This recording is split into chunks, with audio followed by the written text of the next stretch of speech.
All right, everybody, welcome back. Let's go ahead and finish off the rest of this PowerPoint, and we're going to pick up with homeostasis. One of the key factors in your body is trying to maintain homeostasis all the time, a state of balance, avoiding becoming too hot or too cold, or too acid, or too base, having too much calcium or too little calcium, too much iodine, too little iodine. This is something your body is doing constantly. You spend a tremendous amount of effort on maintaining homeostasis. And you're exposed to an ever-changing environment, right? You walk into the air conditioning on a hot day. Suddenly, your cells get a blast of cold air. They're used to being in a hot environment. They've been pumping out all these hormones to maintain your body temperature in a hot environment, but you've suddenly walked into the air conditioning. Your body has to do a 180. It has to shift really hard, because if it doesn't, you could become ill or die. Your body temperature needs to remain where it does. And this is what you spend a lot of your energy on overall. So if you break down the term homeostasis, homeo just means same, stasis means standing, and homeostasis is your ability to detect change, activate mechanisms that return it to a set point, and maintain relatively stable internal conditions overall. And really, the reason why we have to do this more than anything else is because of chemistry. Biochemical processes occur within your body all the time, and they only happen efficiently within a very limited temperature range and at very specific pHs. If you fall outside of that, the chemistry breaks down within your body and life can cease if you don't maintain this balance. And to go along with that, you have constant internal communication, primarily set around these negative feedback loops, right? If you have too much or too little of a certain product, your body needs to make less or more of things to bring things back to normal. So this process of trying to maintain balance, staying on that steady path, and you start veering into one direction and then get pushed back to center, start veering in the other direction, get pushed back to center. This is a negative feedback loop. Your body senses change and it negates, it reverses within a limited range around this very set point. And these are incredibly common throughout your body. This is the norm, negative feedback loops, right? So if you have a room temperature at around 67 and the thermostat activates, you've got heat output into a room, the thermostat shuts back off when it gets warm enough and it maintains that constant temperature. This is how it functions in your house, right? You set a thermostat, you keep the same basic temperature in your home based on this thermostat. Same thing is true for your body. And think about it. How does your body respond to being too hot? How does it respond to being too cold, to being dehydrated, to being stressed? All of these get controlled by negative feedback loops. And because feedback mechanisms alter the original changes that trigger them, they're called feedback, right? You have a condition, you trigger a change, and that ends up changing the condition. And so you have this feedback. Let's see. Homeostasis, you compensate for your posture all the time. So think about it. You get up out of bed. That process immediately drains blood from your head. And well, think about it like this. Have you ever stood up and got that little head rush, right? That's because of a rapid change in blood pressure. Your body has to respond to this. You have various baroreceptors, pressure receptors above the heart that respond to this drop in blood pressure. These send signals to the cardiac center of the brain. The cardiac center accelerates the heartbeat so you get your blood pressure back up to normal relatively quickly. You can try this at home. Go to bed, lay down, stand up. What happens? How fast does it happen? How fast does that change occur? It can be very, very quick. It should be very, very quick overall. You can also look at things like calcium levels. You have to maintain 9.2 to 10.4 milligrams per liter essentially overall for proper nervous and muscle function. Your parathyroids are constantly monitoring that. And anytime something happens and you have a variation, you end up with various secretions, right? The parathyroid hormone raises calcium in your blood by 4 different techniques. It either stimulates osteoclasts and get the bones to reabsorb, pull that calcium into the bone, or it inhibits osteoblasts. Now, if you break those terms down, it makes a lot of sense. Osteoclast, osteo means bone, clast means to build, so bone building. Osteoblast, bone destroying. And osteoblasts break down bone and remove calcium out into the bloodstream. It also promotes phosphate excretions by the kidneys, so you get less bone deposition that way, and it promotes calcium reabsorption by the kidneys, so you end up getting less lost in your urine. So using these 4 different techniques, it's able to maintain this calcium balance overall, maintaining homeostasis. Now, negative feedback loops are the norm. However, you can sometimes have positive feedback loops where you have an event occur which causes a change, which loops back, that causes a greater event and a greater change. Maybe the best known example of this are contractions during pregnancy, right? The uterus expands, that baby head starts beating against the cervix just a little bit. This sends signals to the brain releases oxytocin. That causes the contractions to be harder, so that baby head hits against the cervix a little bit more, which sends signals up to the brain, so it releases more oxytocin, so the contractions happen harder, and so that baby head hits the cervix a little bit more, and so on until pop, you get a baby. Yay! It can cause really rapid change, right? Childbirth is possibly the best known, but blood clotting also works in this way. Digesting proteins, generation of nerve signals. There are other positive feedback loops within your body, some of which can be dangerous, right? If your body temperature goes over 104 degrees Fahrenheit, a lot of chemical reactions start working significantly more efficiently.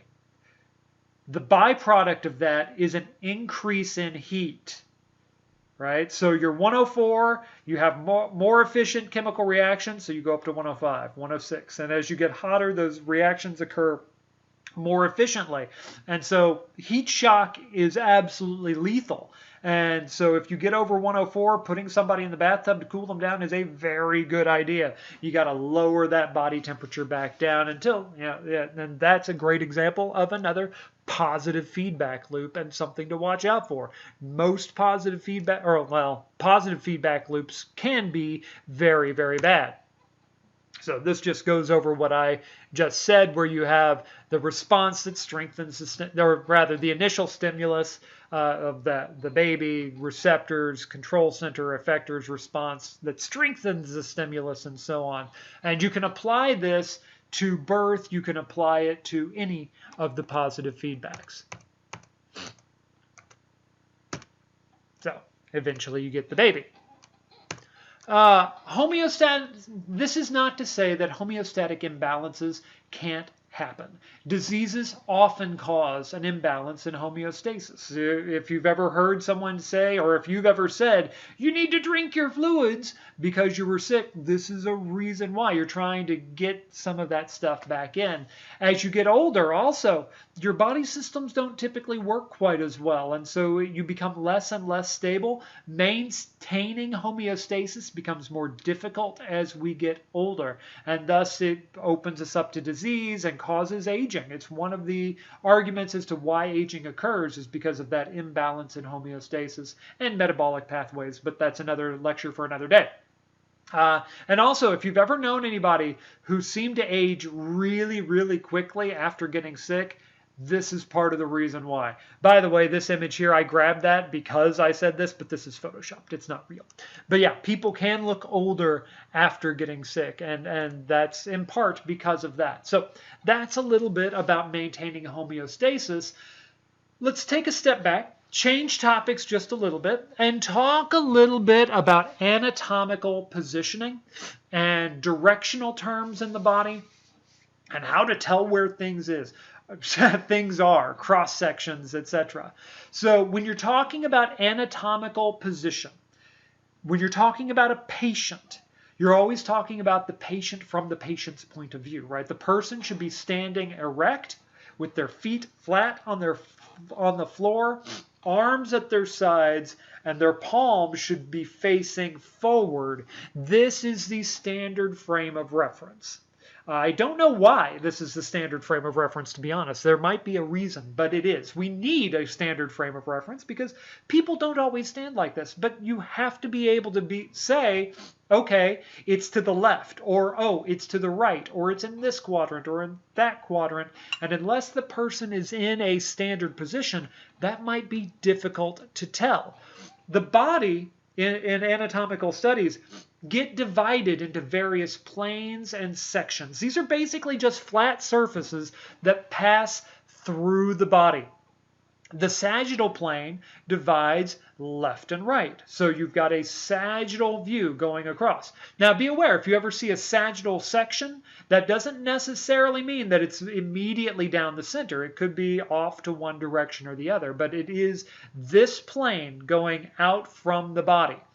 The frontal, also called the coronal plane, divides the body in front to back sections, right? So you've got that plane overall, and then the transverse plane separates the lower and upper half of the body. So it cuts through this way. But again, that can shift up and down. So if you ever look at a transverse or horizontal section of the brain, right, that's cutting across that plane, but in a separate location overall. So this shows that well, different sectioning images in different locations. Does that make sense? Again, if you have any issues with this, don't hesitate to shoot me an email. I'll try to explain it to you again. This is another view, sagittal, frontal, and transverse of different regions within the body. And the same thing, only within the brain. You can view things in different ways. There are also directional terms that you need to know. You need to get these down, right?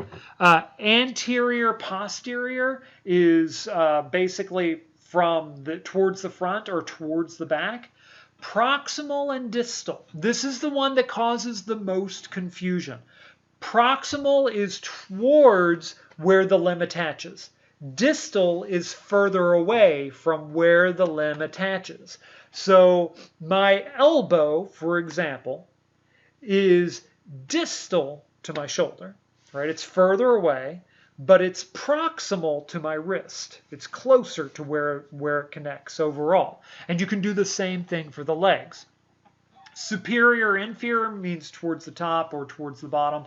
You'll also sometimes see the term caudal. That means towards the tail, essentially. So make sure you have these terms down.